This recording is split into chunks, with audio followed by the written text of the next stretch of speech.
Okay, next. Who is next? Yes, ma'am, it's Akshat. Where is Akshat? Akshat, can you hear me? Yeah, ma'am, just a second. Let me switch on my camera. Yeah, are you ready to present Akshat? Ma'am, I need more time. I really need more time.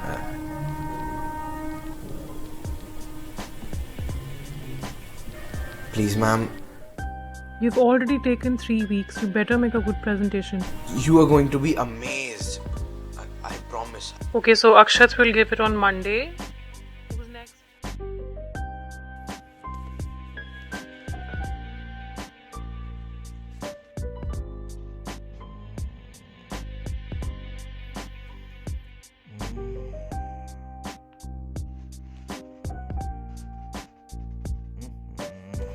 I tried. I tried so damn hard. I just couldn't read it. I couldn't read it. I wasted the entire day after that. It went so fast.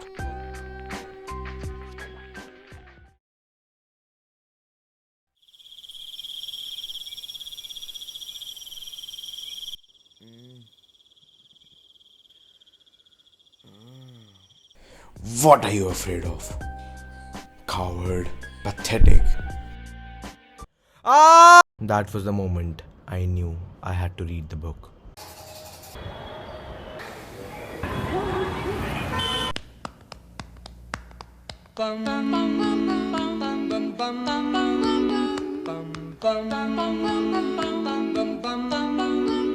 Mr. Sandman, Done.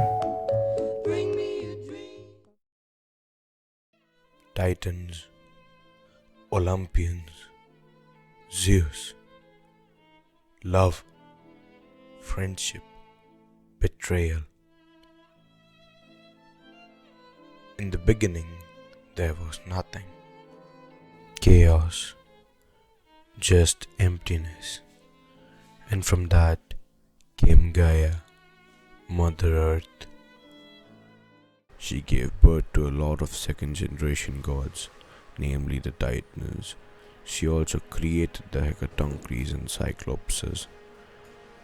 She had a son named Uranus, who was the lord of the sky, with whose sexual union she bore Kronos and Rhea along with 10 other Titans. Uranus, the lord of the sky, reigned supreme, with great hatred and heart for the Cyclopses and Hecatoncres. He imprisoned them in Tartarus. It was too much for Gaia. No one could treat her children like that. She plotted against him with her Titan children. Kronos, the youngest son, agreed to help. With a sickle made by Gaia, he castrated his father and threw his testicles along with the sickle in the sea. Uranus was then banished to Tartarus. He told his son, one day he will also be overthrown by his children, betrayed by them like he betrayed his father.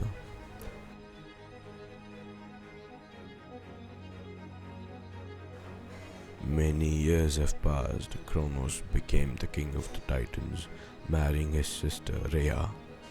He ruled the cosmos. Rhea bore him 6 children. Afraid to lose his power, he devoured all of them. He thought he did at least. Rhea managed to save Zeus, the youngest. She gave Kronos a stone wrapped in cloth, and he, eager to eat it, swallowed it whole. Little did he know his reign was about to end. Zeus grew up in the lap of Gaia till he was ready to defeat his father. Ultimately, he sneaked into Kronos' palace and poisoned him.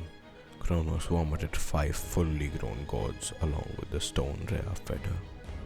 The gods were Demeter, the goddess of harvest; Hestia, the virgin goddess of family; Hera, goddess of women; Hades, king of the underworld; and Poseidon, god of the sea.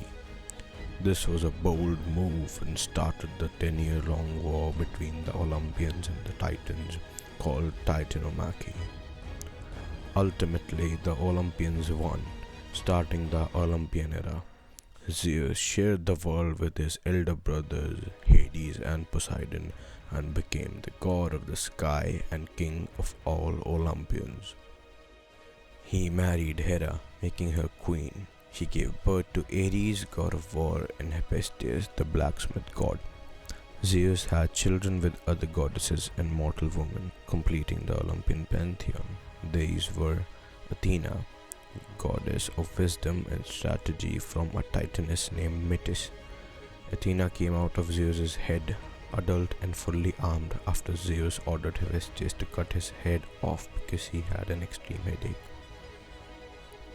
It is also referenced that Zeus put Athena in his thigh when she was not fully formed to avoid Gaia's prophecy stating he would be dethroned by a child of his.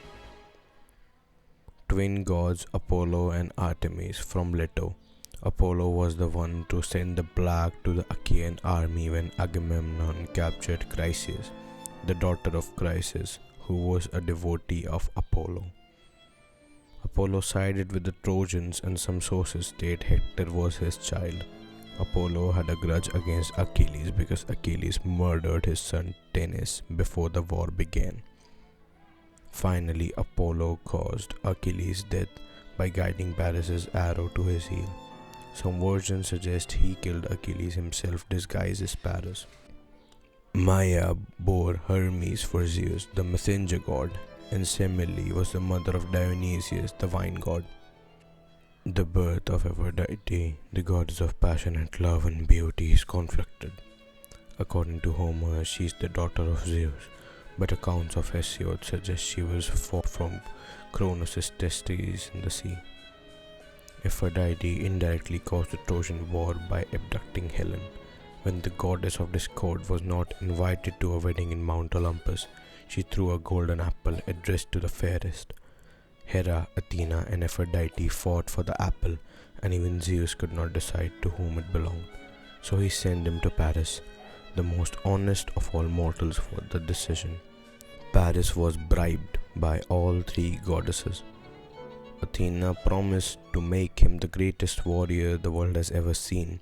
Hera promised to make Paris the king of all Europe and Asia, and Aphrodite promised to give him the love of the world's most beautiful woman,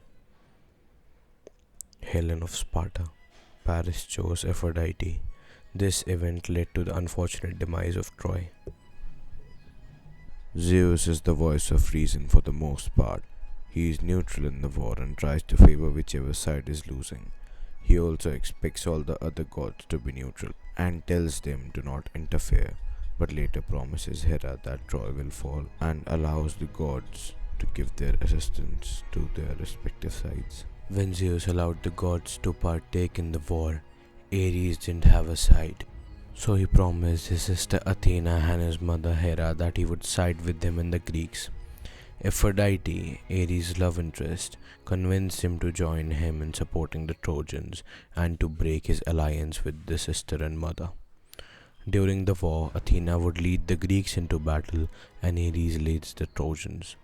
Athena never forgave Ares. The Greek gods had fragile egos and 1,000 ways to entertain themselves. There were small fights here and there, but for the most part, it was like a very, very powerful and dysfunctional family. Did they care about the mortals? Were they concerned? Well, that depends on your personal interpretation of it. But what I know for sure is that they were part of good stories. Stories that these poets crafted so meticulously.